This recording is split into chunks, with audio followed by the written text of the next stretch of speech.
I'm Batman. السلام عليكم.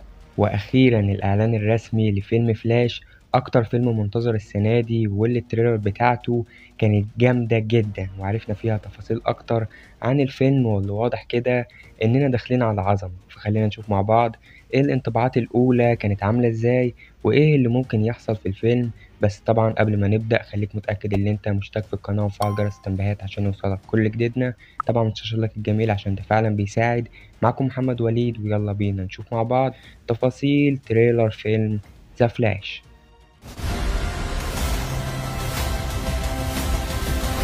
طيب في البداية الإعلان بدأ بصوت مايكل كيتن وهو بيسأل بيري طالما إن هو عارف يروح في أي تايم لاين مختلف، فهو ليه متمسك بالعالم ده تحديدا. طبعا الرد هنا كان إن ده التايم لاين الوحيد اللي فيه بيري آلان لسه عايشة، وهو مش هيسيبها تموت مرة تانية، وعشان كده هو متمسك بالعالم ده. طبعا الفيلم واضح إن هو متاخد من الأنيميشن فلاش بوينت بارادوكس، ولكن في اختلافات كتيرة هنا. انت في الانيميشن بيري آلان بيحاول ينقذ أمه، وبسبب كده حصلت مشاكل في التايم لاين، وشوفنا عالم فيه توماس وين هو اللي عايش وبروس وين مات، وفي حرب ما بين أطلانتس والأمازون. أما في الفيلم ده فواضح إن في حاجات مختلفة بتحصل. انت هنا في عالم في أبو وأم بيري لسه عايشين، فبالتالي هو ما بقاش فلاش. والناحية التانية عندنا باتمان مايكل كيتن وسوبر جيرل اللي بتحل محل سوبرمان. فواضح إن بيري راح تايم لاين مختلف، واللي فيه الجنرال زود لسه بينزل على كوكب الأرض زي ما حصل في أحداث مان اوف ستيل، ولكن المرة دي سوبرمان مش موجود عشان يواجهه. فعشان كده بيري بيحاول إن هو ينقذ العالم ده، وبيحاول يجند الأبطال اللي فيه عشان يقدروا يقفوا ضد الجنرال زود. ودي تقريبا أحداث الفيلم على حسب ما فهمت من الإعلان. وطبعا الإعلان كان مليان بلحظات كتير مميزة، زي مثلا مشهد مايكل كيتن وهو بيقول I'm Batman. يعني بصراحة مايكل كيتن في المشهد ده كان جامد جدا. يعني أنا واحد ما بعتبروش باتمان المفضل بالنسبة لي، ولكن يعني أشعرت لما شفته، فما بالك بقى بجيل التمانينات والتسعينات كانوا عاملين ازاي لما شافوه. ده شقاوة قديمة ده. وطبعا واضح إن سوبر جيرل واخدة وقتها قوي في الفيلم، وشوفناها في أكتر من مشهد هنا. وطبعا واضح في المشهد ده إن ده هيكون ظهورها الأول، نفس ظهور سوبرمان في الأنيميشن بالظبط. وهنا وهي بتخرج من المنظمة اللي كانت محبوسة فيها، وهنا وهي بتواجه الجنرال زود، وهنا طبعا وهي بتفكرنا بأفضل سوبرمان على الإطلاق. وطبعا بالنسبة لي كل ده كوم، وظهور بن أفليك كان كوم تاني خالص. بص هنا وهو بيقول لبيري إنه لو رجع في الزمن ممكن يدمر كل حاجة. يعني كاريزما بتتكلم. مع إن معجبنيش أوي فكرة إن هو لابس بدلة زرقاء، يعني بصراحة محسيتهاش أوي.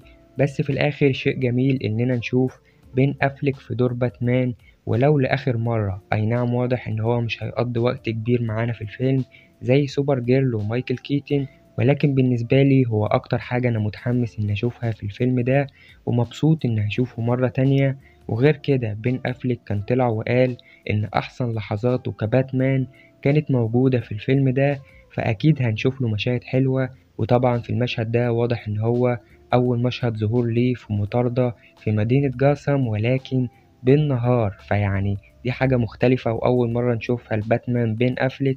واضح إن الفيلم فيه مشاهد معارك كتير وانفجارات، وزي ما انتوا شايفين في اللقطة دي بيري وهو بيحاول يجند نسخة بيري آلان اللي في العالم ده اللي ما بقاش فلاش. فهو من هنا بيحاول يخليه يكسب قدرات عشان يقدر يقف معاه ضد جنرال زود.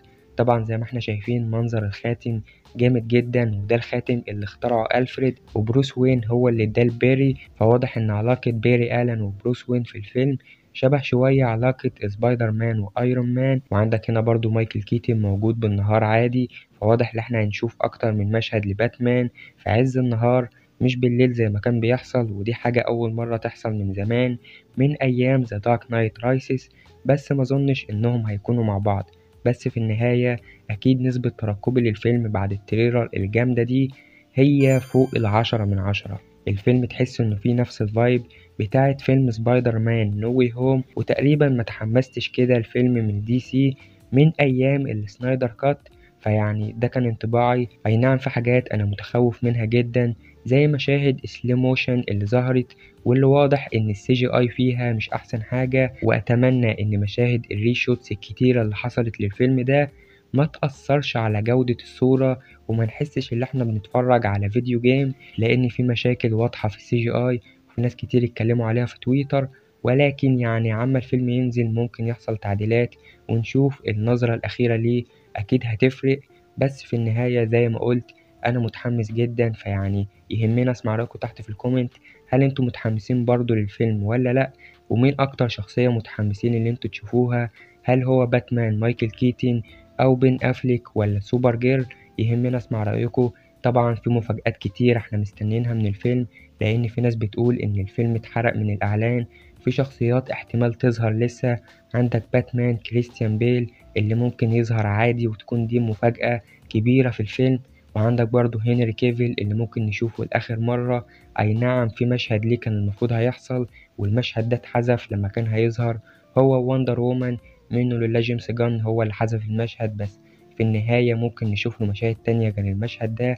في حاجات كتير قوي ممكن تحصل في الفيلم، فأنا عامة منتظرها ومتحمس ليها. وبس كده، ده كان كل اللي عندي النهاردة. طبعا لو عجبك محتوى القناة وحسيت إن أنت عايز تسمعني مرة تانية ياريت تنزل تشوفنا تحت وتشترك وتفعل جرس التنبيهات عشان يوصلك كل جديدنا. طبعا متنساش اللايك الجميل عشان ده فعلا بيساعد. كالعادة كان معاكم محمد وليد، أشوفكم على خيرة الله في الحلقات اللي جاية. سلام.